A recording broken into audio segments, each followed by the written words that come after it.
And this is Teddy Burriss with my good buddy and sidekick, Mr. Randy Wooden. Hello. We are live with another good friend, Wanda Swain, and I'm right now preparing to set this up on Facebook Live. Yeah, And right so back. we can reach, because I think, we're going to try to reach 15, 20,000 people today. That's our goal. It's a beautiful day in Winston-Salem, North Carolina, a little hot and muggy, but that's okay. Got some really good conversations coming up as I feverishly type all this in to get it live on Facebook. I'm going to make sure I spell Randy right this time. Oh? Well, I think I did last time too.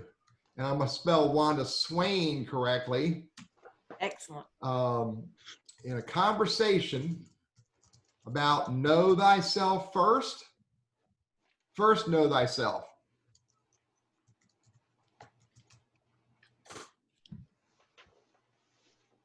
It sounds. And we're hitting the live button. Add a title. Add a title. And we're up to 8,000 people already, and we still have time to go live. We do.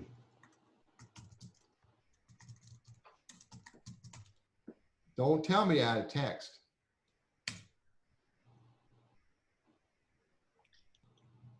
Oh, here we go. It's not working. Nope, maybe it is working. All right. Welcome, everybody. We're almost live on Facebook. NC Wiseman. Make sure it's live. Oh, I got to fix that video. Hey, Randy, we're live on Facebook, buddy. Hey, good to be back. Yeah, good to have you back, man. All right, I'm going to hit refresh on your page and start to share this, I think. Okay, cool. All right, we still have 3 minutes to go live. Wanda, have you had a decent week so far? I've had a wonderful week so far. What day is this? I've been. And by the way, I'm playing with you when I reiterate what you said, even though I said, hey, I appreciate you brushed your hair for me this morning. And you said it's COVID hair. It is COVID hair. Why don't you go ahead and get your sidekick to help you out like you helped him out? It's a trust issue. Matter of trust. Your trust, huh? So yeah, I saw that video. All right, so hey.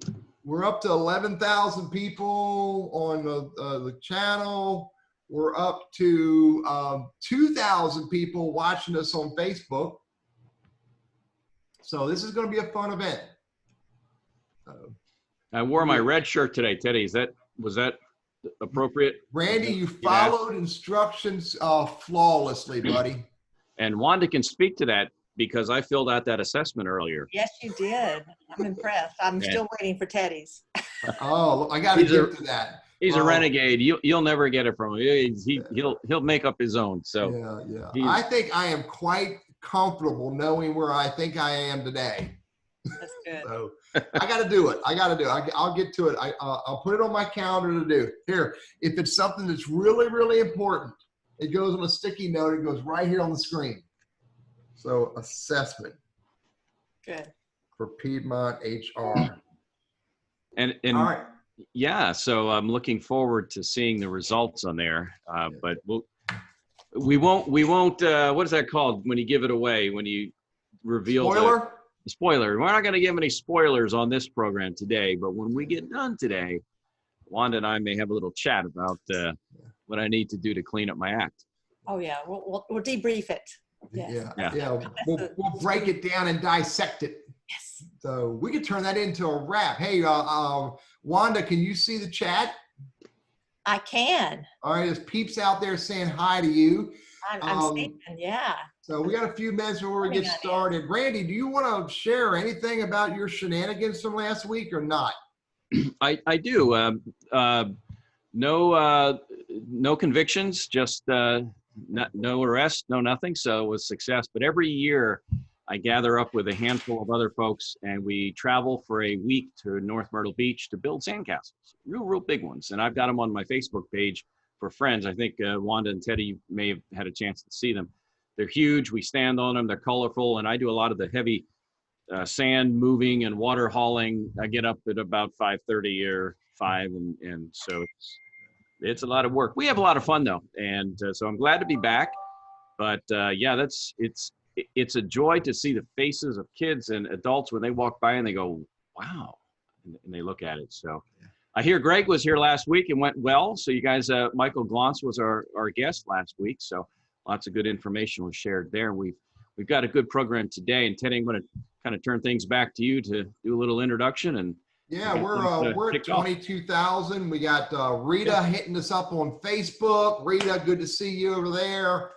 Lots of new people showing up. This is good. We drove a huge growth, about 8% growth on the registration list because Wanda's here. Or maybe it's because Randy's back. I don't know. So I'll share. Take a partial credit. So cool. So let's see. We got 25,000 people live. So we could get started now. Let's go. Sure. We don't need to dawdle. So welcome everybody. For those who've never been here before, I'm Teddy Burriss and my buddy Randy Wooden. Hello. Our guest today is Wanda Swain. Wanda and I go way back in the L&D space, in the community college world, et cetera, et cetera. And so a couple housekeeping tips, please, if I may. First of all, if you have any questions, thoughts, or ideas, Randy likes the chat box. So drop them all in chat. Randy's going to monitor that, and he'll bring up questions when he sees questions or thoughts that he thinks is worthy of the entire group. He may actually engage back with individuals who just want to, harass Randy and I. We get a few of those every now and then. Greg's going to be critiquing Randy today as Randy's back in his seat. Yeah. So yeah, use the chat box with any question you have. And we're live on Facebook and on NC Wiseman. And let's get started. Let me introduce my good friend Wanda. Wanda owns a business called Piedmont HR.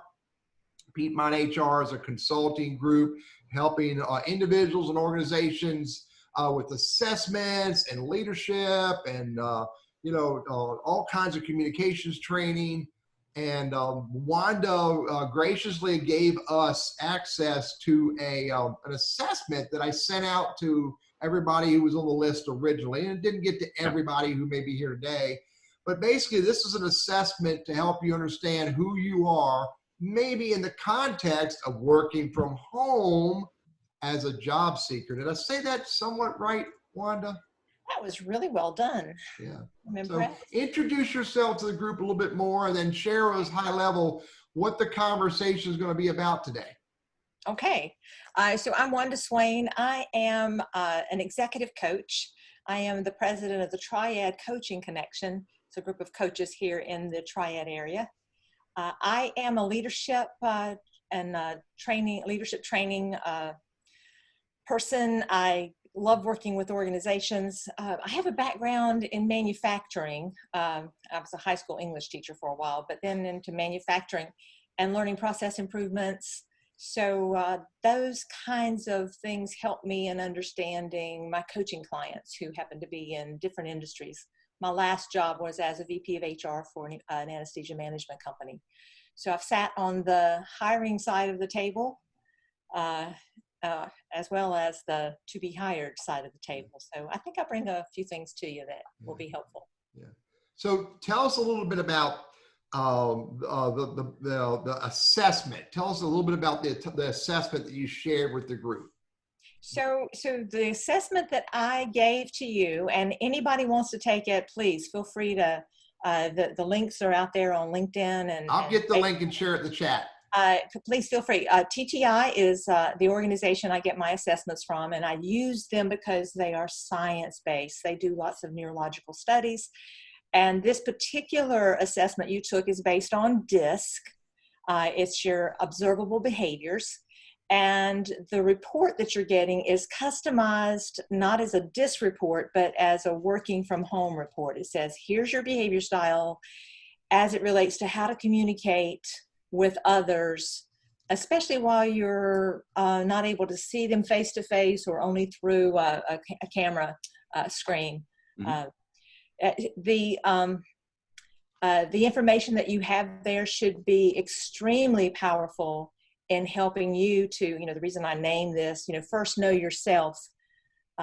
This should help you know why the person that's on the other side of the table looks like they just shut you off, or they're engaged with you. There's some connect or disconnect. But if you know how you're coming across, which this assessment should help you, you have a leg up in the game. Yeah. And in today's environment of a lot of legs being out there looking for jobs, That's right. Yeah. A leg up is a good thing. Yeah. And the other thing I want to ask you too, Wanda, is, there's lots of ways of looking at this whole idea of first knowing thyself.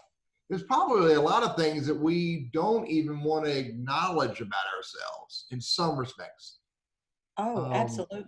Yeah. I think that's why a lot of people resist taking assessments, Teddy. It's on my list, lady. I'll get to it. I think we're sort of afraid to see what somewhere inside of us we already know. It can be frightening to have it in print that, yes, I have this style. But one of the things that's helpful in knowing it is, it's just like your thumbprint. You may not like the pattern that's there, but it is yours. It's unique to you, and that's what you have to work with. Your behavior style is unique to you, and that's what you have to work with. There's no bad style. There's sometimes a better fit style, but yeah, it's important to know those things.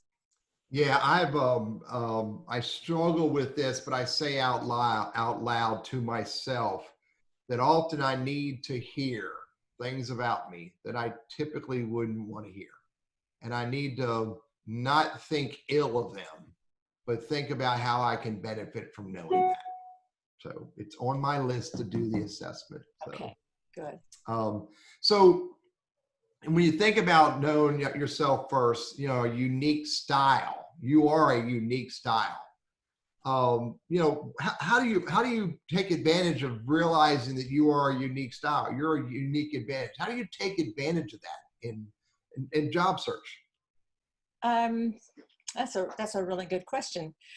I am. You didn't think I was going to throw you softballs, did I? Did you? Okay. I sent you the questions to ask. You're not using. So I am a high D, which means in the world of DISC, I'm dominant. In my dominance when it comes to problems and challenges, I'm very quick to action. I like to take action. I might say what just first popped into my head. It's just right up there. If I had a low dominance, low score, I'm more processing. I will think before, almost to the point of, oh, gee, look, there's a fire. I wonder what I should do about it. A high D jumps at it. The lower D goes, okay, so who will this impact if I do or don't, and will process. I'm also a very high I, which is high in influence. That lets me know that I like to talk. I like to have influence over people. You'll probably see me wearing bright colors. You'll see a lot of expression on my face. My hands will be going all over the place. Knowing that about myself, see, you're trying to jump in to say something and I won't let you because my high D and my high I are stopping you because I don't take a breath. Understanding that about myself, and when I read that in your expression, I should say, ooh, back off now. Let Teddy talk. Yeah, I get it. And by the way, Yankee turned rebel. When I came to North Carolina, everyone said to me, okay, slow down, buddy. Slow down. You can't have it like that. It's not going to happen. And I had to realize that that was a huge awakening for me, because up north in Maryland, and Maryland, and Randy's a little bit Yankee too. If we want it now. If I want you to hear it, I want you to hear it now. So, Wanda, and Randy, I saw the question come up, which is relevant to the next question. So there's lots of assessments. There's DISC, Strength Finders, MBTI, EQ, driving forces. There's lots of different assessments. Can you separate a few of those for us so we can put them in their appropriate buckets? Is that a good, can I ask that way? Oh, that's an excellent question to ask. Yes, DISC is only measuring your observable behaviors. This is, and you can almost do a DISC assessment without doing an assessment. You can see this. So if you understand the language, like when I was just describing it, when you walk into an interview, you can go, oh, I see that person seems to be task oriented and is apparently an introvert. I'm dealing with a high C. I need to make sure that I use lots of detail and data, and I don't run on about things that don't matter. If you see that person is a high people person, and they, people person, and they are extroverted, you'll know you're dealing with an I, someone who loves to talk, and it may take them forever. Some of you who have been on interviews lately might have realized the interviewer is just talking on and on. Why don't they hurry up and get started? Because they're such people, their behavior style, and to play along with it because you're reading their body language. So that DISC really is important in understanding how are they best going to receive communication from me. That's why that free report could give you a lot of good tips without having to understand the science. A driving forces, on the other hand, is from the inside. It will tell you what motivates you. It's that piece that hiring managers are looking for through the questions they're asking you. They can see what your behavior style is, but what they want to know, do you have the drive and the passion to do what this job is needing you to do? So they're looking for that kind of information through the conversation, unless they actually have you take an assessment. A lot of companies are having people take different types of assessments so they can see if the job could talk, which person would the job choose. And that's one of the values of the different kinds of assessments. I had a question that did come up on the board here. When you have a chance, could you share, it says other locations for assessments. So I don't know if there are other places to get assessments or other assessments in general, but just understanding what might be out there in the marketplace. So, you can visit my website. I have a page that has a description of all different kinds of assessments there. The ones that TTI offers, which are some that Teddy just listed. Your emotional intelligence, being aware of your sense of self when it comes to your emotions. Can you name your emotions, and can you recognize the triggers to those emotions, and can you regulate those emotions? And we're seeing right now a lot of emotion in the world caused by COVID-19, caused by racial unrest. And those emotions can be handled beautifully and be effective. And also it can be handled poorly and be extremely disastrous. Randy, thought? Yeah. Something, Wanda, you had mentioned in the initial notes that we shared before we got together, and it dealt with behavior, and you raised the question, do I have to take assessments? Do you have to take them in the first place? Are there other ways to kind of figure out who you are and to know yourself better aside from assessments? Yes, there is. Sometimes we don't find out till we're sitting across the table being terminated from a job. And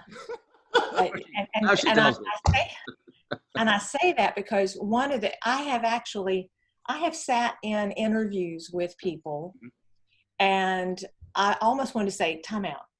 Let's stop this interview so I can share with you that, do you realize how you're coming across to me? Did you read the job description?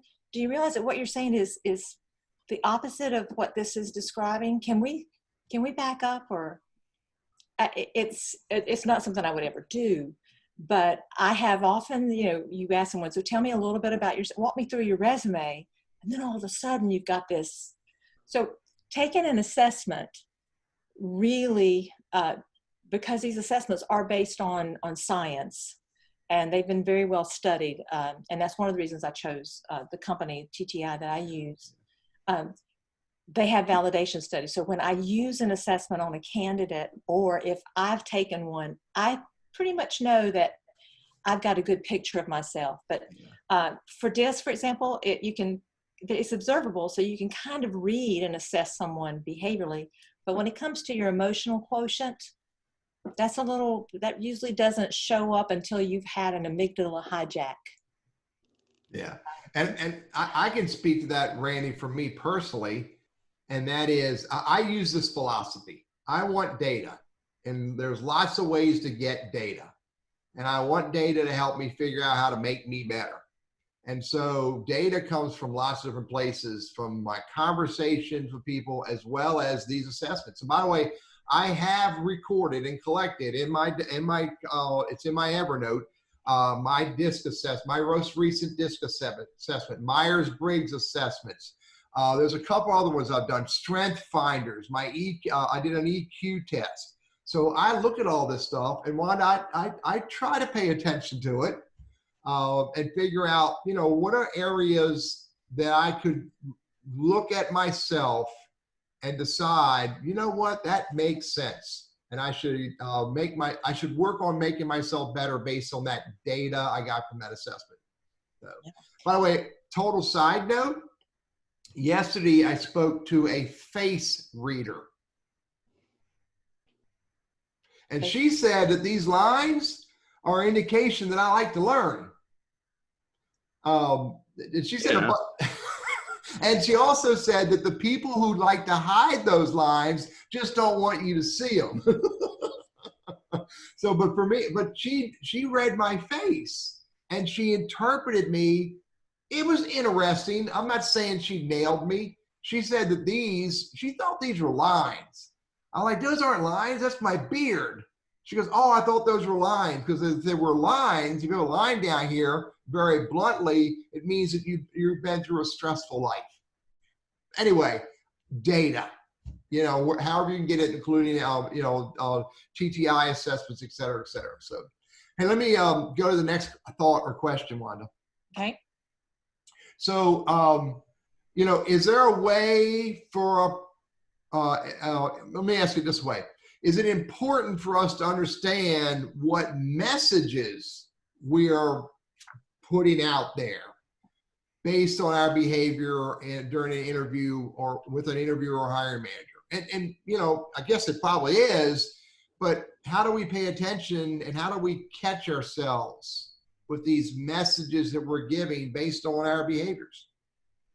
Excellent question. Back in the 60s, Albert McRabian did a study, did lots of research, and we still use Albert's research today. And the McRabian model, we don't call it that so much.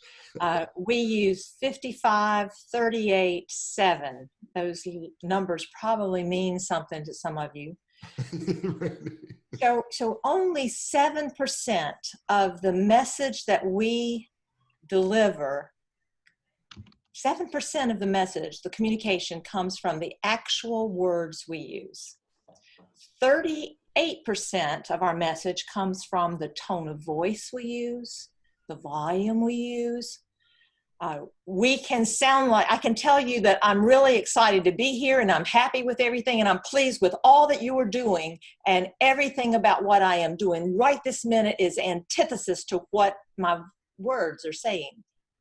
And that is important, that a person understands that, wow, if you use your voice inappropriately, you're sending all kinds of signals.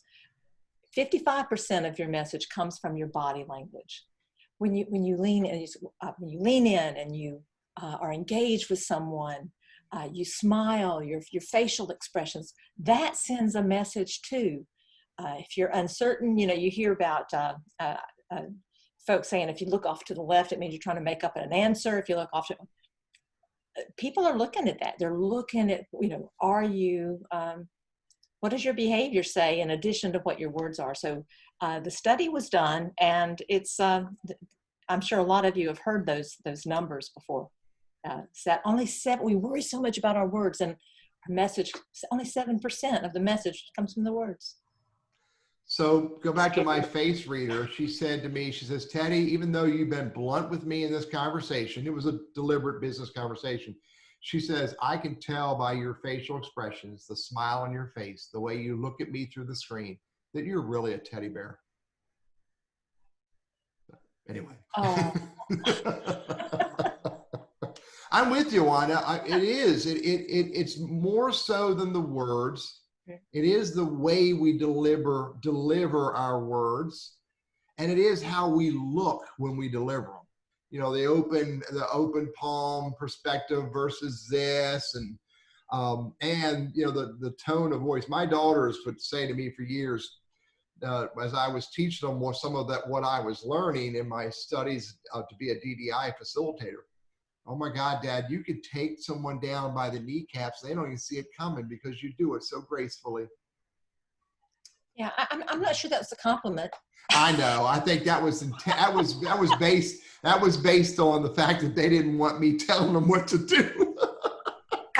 To your point about the crossed arms, now this is a tool that we ADHD people use. People who are fidgeters, and crossing your arms can help you focus. Mm-hmm. If your mind is going all over the place, however, the other part of your body language needs to be overcome it. So lean in a little more. If you're going to cross your arms so you can focus, because as a high D, high I like bullet points. Yeah. Give it to me.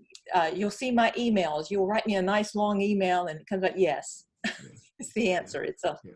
But back to that question though, Wanda. I mean, we need to ask ourselves during interviews, how did my body language, my tone, and my words work? And maybe I need to figure out. Maybe I need to make an adjustment. One of the one of the things that I learned years ago from a guy I work with who I totally respected his management style and his ability to help me grow by getting me to think about growing. He said, every time you go to see a client, when you get done with that client, you come back out to your car and you sit for 5 minutes. And you you update your notes, you add the things you didn't add, you look at what you did and what you could have done better, so that the next time you have a client meeting, you don't make that same mistake again. I would wager this with our behaviors as well. Absolutely. Yeah. Well, I got a question for you. And this sort of ties into the whole body language and the disc and that sort of thing. And one of the challenges that I face, and I think a lot of people face when they meet somebody for that first time and they haven't had a history with them, is, okay, how do I size this guy up? How do I know what his personality is like? And so how do I, if I knew what the personality was, then maybe I could craft my responses to mesh with, like, bullet points for you, for example. You don't want me talking to you for 20 minutes nonstop. How can we pick up those telltale signs from that person across the table? Well, a little bit, as I was mentioning before, when you're looking at behaviors, you're thinking of, is a person task-oriented or people-oriented? Are they an introvert or an extrovert? You can read those 4 things very quickly and know that, if I'm dealing with a task-oriented extrovert, I'm dealing with someone who is a little more like George Patton. Very direct, very, out there, that bullet point kind of person.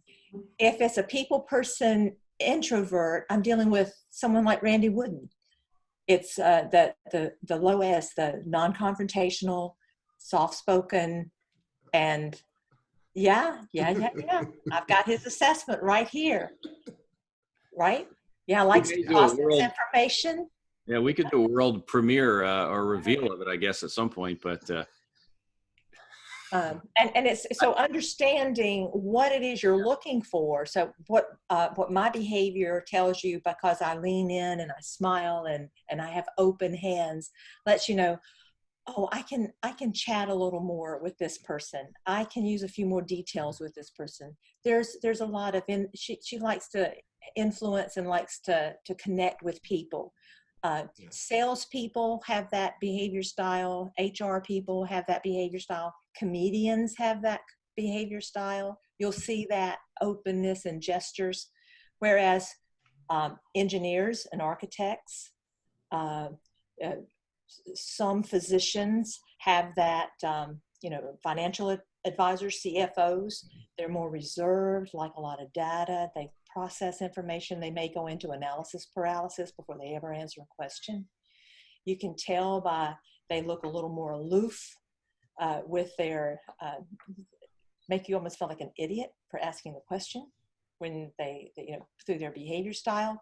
When you can learn what those different styles mean, you can people read very quickly and go, I need to make sure that I don't go off on tangents and be sure that I give data when I'm giving my answer.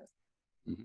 There's a lot to process when the game is on the line and you're face to face with somebody and you're trying to remember all those 7% of the great words, and yet you kind of bypass the rest of the whole interpersonal communication. Got a couple of questions that came up in the Q&A box, so we're going to throw them at you. All right.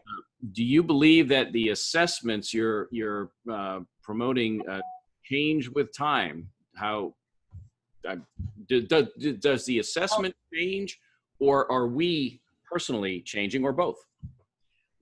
So I would, using the wisdom of the folks who wrote the TTI assessments, the one that you just took, the DISC, for example, it has been shown most of the time, your DISC does not change. Your primary style is going to be your primary style pretty much throughout your whole life. Now, where those bars are sometimes a snapshot in time, but they don't vary very much. So when you think about any of you who are parents, think about your own children. Are they alike? When you think about when they were real little, could you kind of tell the outgoing one from the one that was a little more reserved? And as they grew, did they kind of stay that way? For the most part, DISC stays the same. Your emotional intelligence needs to grow. You take the same assessment, a year later, you should see improvement in your scores. Your driving forces come from inside. Those may or may not change much. A lot depends on your life experiences. I think COVID-19 and the racial unrest right now is going to have an impact on how a lot of people set their motivators and their driving forces as a result. I think some results will be different from all of this. The other question came from Steve, and this deals now with telephone interviews, and if there are any certain different strategies or tactics for those when, in fact, they're not able to see your body language. All they can do is hear your tone of voice and the words you use. I'm sure that you've heard this one before. Take that phone call in front of a mirror. You put that, you just go sit in front of your bedroom mirror, or put the mirror up in front of your on your desk and talk to your mirror and see how how you sound when you smile versus how you sound when you don't smile. Yeah, a lot of people will say, put a photo of the person or a photo of a person. If you're doing a phone screen, if you're doing a screen, a video, put a picture of that person up top there. And if you're on the phone, stand up. Stand up when you're doing that interview instead of sit down, especially lounging on the couch in your sweats. Make a huge difference. And I know there are a couple of HR professionals that are on this call. I noticed Inez was on, and I think that they would agree with me that we ask questions of candidates because we want the answers to the questions. So it's really important that the candidate listen to the question And sometimes we may not always deliver it just right. So it's okay to say, I'm not sure I understand your question. Could you ask it another way, or could you repeat that? So, because it's important before you start talking to make sure you fully understand what are they asking. And you can tell by the tone of voice a little bit about where they're taking you with it, even if you can't see their face. So it's real important to, it may be how you answer the question that's important, but you can't give a good answer unless you understand it. So it's actually okay to say, I'm so sorry, I don't understand. Could you phrase it another way? Or would you mind repeating that? Yeah. It also buys you some time to think about what they first said, and then to collect your thoughts a little bit. We're about halfway through today's show. We've got Wanda Swain with Piedmont HR, and more questions straight ahead. So here's one for you that you had shared with us earlier. And I know you've touched on emotional intelligence. What does it really have to do with the job interview itself, though, both from your perspective as the candidate and also then from the employer standpoint? I haven't done it myself, but I do know there are some hiring managers that try to tick off the applicant to see how they'll react. Oh, Wanda, we should do that one time. It's like, I want to see it, because it might be a job that requires them to respond to high stress situations. So I want to know how you react under stress. So they may ask something, or even say, well, I think that's the most asinine thing I've ever heard. How are you going to respond to that? Knowing, being emotionally, being self-aware of yourself and how you're feeling in the moment and what it was that just triggered that. And then having that self-regulation to be able to, bring yourself to the right place, understanding what triggered it. Also to be emotionally aware of someone else. You might come into an interview having one expectation of someone who's going to come in and is fully in charge of what they're doing. And they may have just experienced, the loss of a fur baby, or some challenging news they've just gotten. Their emotion may not be in quite the right place. So a social awareness of being able to say, using empathy, it looks like you're upset, or I can tell that, don't you be aware, socially aware, and knowing how to bring that person's, or if they get worked up, to be aware and have social regulation skills to where you can bring that around to where you want it. Being using emotional intelligence, those 5 dimensions, can be very powerful in controlling a situation. And you don't necessarily, I always look at this one as that I don't need to be an expert at, diagnosing and understanding emotional intelligence. I just need to understand it a little bit to know how I can best use my my emotions and pay attention to other people's emotions when I'm engaging with them. Yes, Teddy, I can see that you're very passionate about this. That is an example of empathy, to address what you just heard from the person that's coming at you. If you're like, oh, I don't know how to respond to that. So, wow, I can see you're really passionate about this. Could you tell me a little more? And suddenly you've got the situation under a better control, and they realize, ooh, I guess I was out there because that's not what I meant to convey. Yeah. And then you get things back on track. It's that social regulation that you're able to, instead of getting defensive, like, what do you mean by that? Oh, well, I know I don't want this job. We have to be able to control those impulses. Yeah. And for me, I always say to improve it a little bit better every time. I often say this, and Randy may use this phrase as well. The interviewing is just practice. The interviews that you go to for the jobs you don't get, that was practice. So, pay it to practice well, practice hard and fast and furious, so you keep getting a little bit better. Mm-hmm. Yeah, every job that you out there, every job that exists has a profile. If the job could pick a candidate, who would that job pick? And that's why it's so important to get as much from the job description and as much about the company and the company culture as you can, so you can, as you're preparing, not everything that you do is supposed to take place in the interview. You do your homework. You make sure, wow, the culture here is thus and such, and this job sounds like it needs this kind of yeah, that's exactly what I'm bringing to the table. How do I show that I am what this job is screaming for? That's why it's so important to do some know yourself, because if you look at that job and go, I'm not so sure, this doesn't look so good, I don't like what they're doing there, that's going to come out, and the hiring manager is going to go, okay, the job doesn't need that because it's looking for something else. Yeah. I like your statement that there's a whole lot more. I perceive you to say a whole lot more goes on to getting a job than just the interview. And I say this: the majority of the work to get that job happens long time before you get to the interview. It's just the last step, and you got to put your best foot forward. And understanding who you are can help you do that. One of driving forces: motivation, self-motivation. We need to understand more about what our driving forces are. What is our motivation?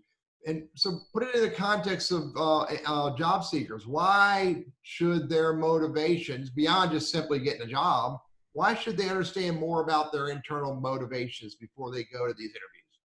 Okay.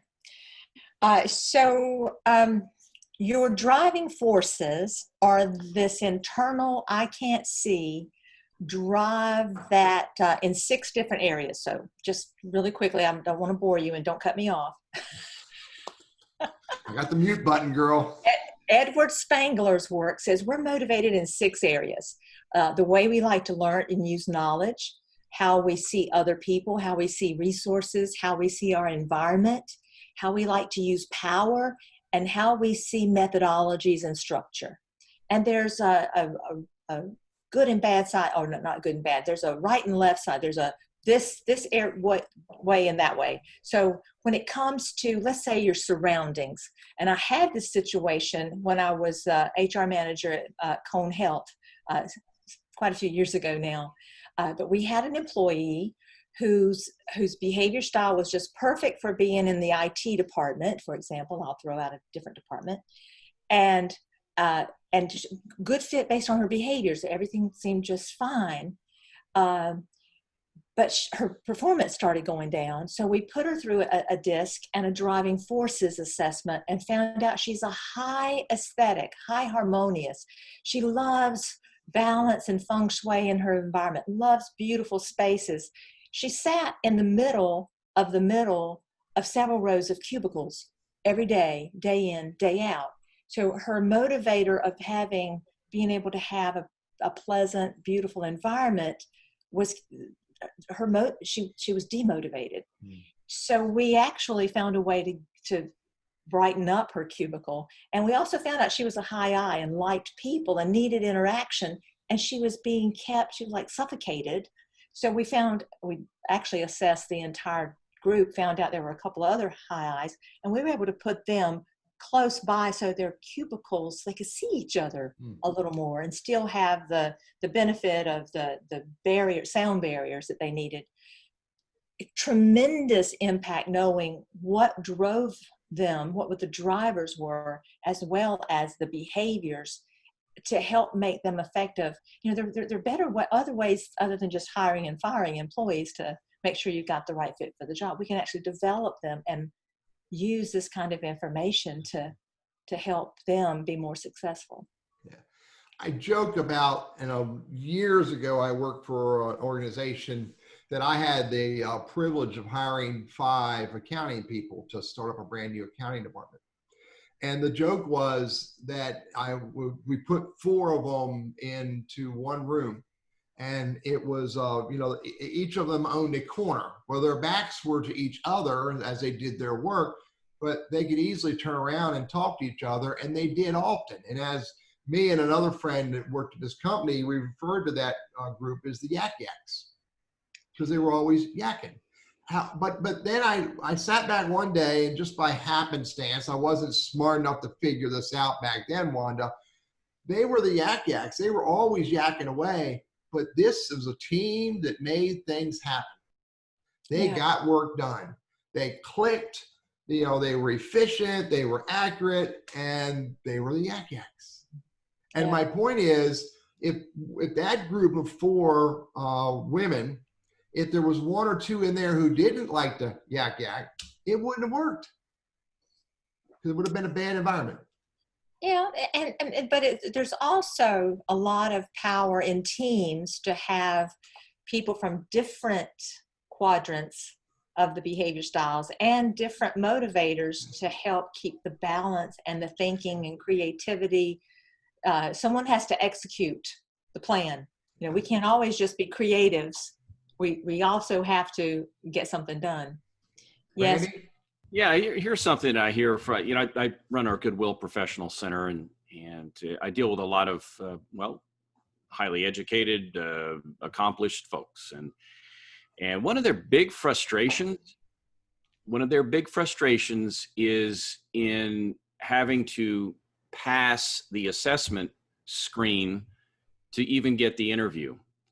And so I get asked, how can I game the system, or how can I outsmart the assessment? And I tell them, don't try, because nobody knows. But that's a frustration. And are you seeing, Wanda, companies maybe putting more emphasis on assessments maybe than they had in prior years? Is this something we're seeing more and more importance associated with? But that's a big frustration a lot of my clients have. Well, the companies that I work with, they use the assessments to see if they can find the best job fit. So they first assess the job. They'll run through and say, so what kind of behaviors does this job need? Let's say, for example, the sales job. This person, we need someone who's open to talking to people, feels good engaging with people, can be very creative in the moment. And then move on and on and on. What drivers do we need them to have? They need to be very intentional and resourceful. They need to want the return on the investment, because if you're in sales, you don't want to give away the farm. You want them to there's certain drivers that need to be there. And then there's different competencies that are needed. So when you benchmark what the job is looking for, and then you put your candidates through the assessment, it's not that you fail the assessment. It's just that you're not you would not be happy in that job, because your behavior style and drivers don't necessarily match what you're going to be doing in that job. So, don't take it necessarily as, oh my gosh, I'm not good enough. No, there's no failing an assessment. It's about trying to find a person it costs a lot of money to hire somebody. And when you think about, if I can put as much into making sure I get a candidate, I get someone for the job that fits and will be happy in that job and will stay in that job, oh my goodness, it's that much better. To the point of, if you can know yourself before you ever take that assessment for the job, you will know from reading the job description and questions you can ask, is this the job I should be applying for? Or how do I have the conversation that says, this is what I bring to the table? Yeah. And I think you can also go on LinkedIn and where you want to try to pick the brain of people who either are there currently or have been, and talk about corporate culture. I mean, I can read a job description and it might say, we need an energetic team player, highly motivated, blah, blah, blah, and I could vomit. Everybody wants that, right? So at some point you say, okay, what's real and what isn't? And trying to get that from somebody maybe who left the company, may have an axe to grind, maybe not, but at least you're trying to get some intel. And I think that's important. So are you seeing, I guess, more reliance on assessments because of the cost of making a bad hire? Are you seeing that trending upward? I think that's, money rules. It's usually because of what it costs to make a bad hire. Yeah. I'll tell you something real quick, just a personal side note. I won't mention the organization. They shall remain nameless. Years ago, I was hired for a position, and I took an assessment, as everyone who enters that company hiring process takes. But it was a foregone conclusion that this company was going to hire me because they knew me, I knew them, whatever, right? But I'll never forget the hiring official, after I was hired, said, Randy, if all I had to go on was the assessment and I didn't know you and hadn't known you for years, I never would have hired you for that particular position because the assessment didn't mesh with what we were looking for. So, and there are always going to be outliers to think, but I'll always remember that. And that was one of the very first times, many years ago, more than a few years ago, that happened. And it's always stuck in my mind to say, wow, I was successful in that role, but I never would have had a chance at it had I not networked my way, like Teddy had mentioned earlier, so they knew, liked, and trusted me. And so nothing's infallible, but it can be a barrier and frankly is a frustrating piece of the job hunt for a lot of my clients. So one of the advantages, if I can throw a piece in on this, if I can, one of the advantages of you knowing yourself first is so that during that interview, you can speak to who you are in the role of this job. Yeah, they may do an assessment on you as well, but if you know yourself first and you know that you have these traits and these behaviors and this thinking style, then you can align yourself in that whole picture to the conversation. Does that make sense? Oh, tremendously. And I do want to say, I'm not here trying to sell assessments. I'm not here trying to tell you that you need to be assessed and that every company that uses assessments is, doing the right thing. What I am saying is that it can help shortcut you to understanding these key areas that have already been highly researched, and the data can be very reliable. To what Teddy was just saying, when you look at a job description and you see here's what this job will entail, don't just brush over and go, yeah, I can do that, I can do that, I can do that. I want you to sit there and say, what would this look like when I'm doing this? What does it look? How much time a day would I be spending doing this? Is this something I would enjoy doing? Do I have the behaviors? Doesn't look like I'm going to be talking to people. I like to talk, or looks like I'm going to be talking all day. I don't want to talk to people all day. It's important to sit there and have that conversation. Know you when it comes to the job duties, the key accountabilities of that job, so you're in a better position to ask the right questions and to champion yourself for that position.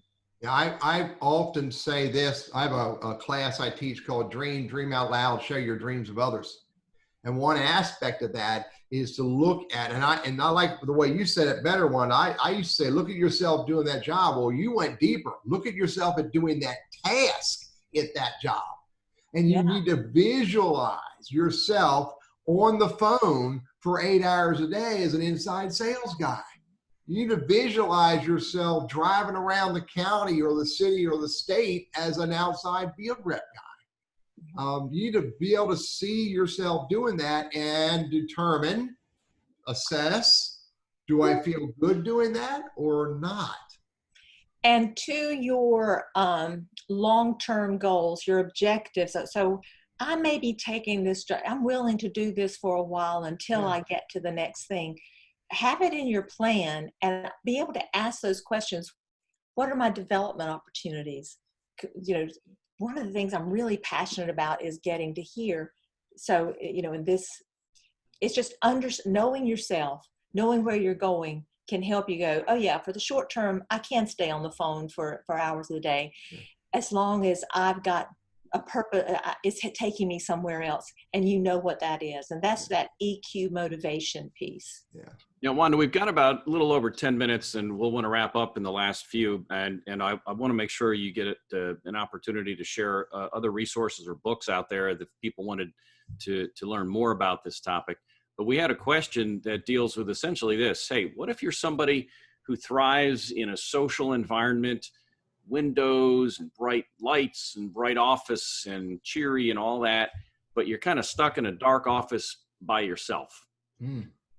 Any advice for somebody who's kind of stuck in that situation? I'd have a conversation. With with your boss.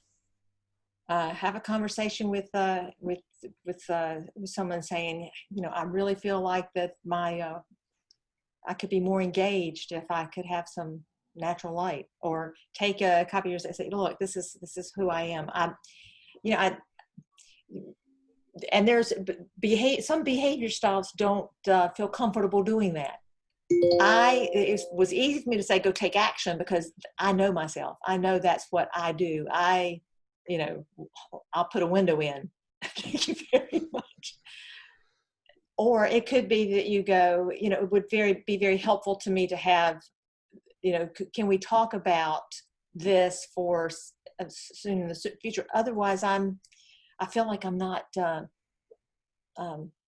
growing or engaged as much. So for those who may not be comfortable doing that, or those who do that and the boss says, take a freaking leap, go back into your cubicle and shut them up. Goodness. Well, that's real. I mean, I believe it's real. I've seen it. I want to offer a perspective. You have to come up with some type of reward for you doing what you don't want to do. So at the end of the day, you have to reward yourself for doing that. And you have to come up with other ways to compensate. And by God, I'm telling you, I don't know all the answers, but I think rewarding ourselves in some way for doing what we know we had to do that we didn't want to do is a piece of it. What do you think? What else can we do to compensate? I still think having the conversation is the best thing you can do. And, you know, depending on the size of the organization, sometimes it might be good to get another person to help be your champion.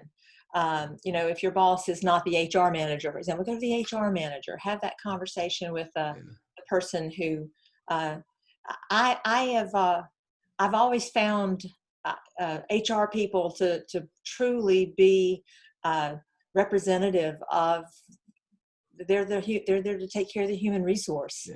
And if the human needs a different resource for helping them do the work, that should be their champion. So I don't know if that's the case in all companies. I have heard some horror stories, but sometimes if you aren't in a position to try to make your situation better, find that advocate within the organization. I do remember a long time ago, I was working in New Jersey and the company built a new office and they built a smoking room. Everybody, the entire management team smoked. I didn't. And my boss kept calling me in there, and every day I'd go home with a headache. And my wife finally one day said, you just need to tell your boss you're not coming in that room ever again. So I went to my boss and I said, dude, I just want you to know, I can't come in here anymore. This is killing me. He was very accepting. He said, from now on, when I need to talk with you, I will come to your office with all my smoke on me. But I didn't have to go to that room anymore. So you're right, Wanda. You should always, I say this, it's a tagline of my business. It all starts the conversation. You got to try. Yeah. Randy, you got another question? You're muted if you want to jump in. You're muted, buddy.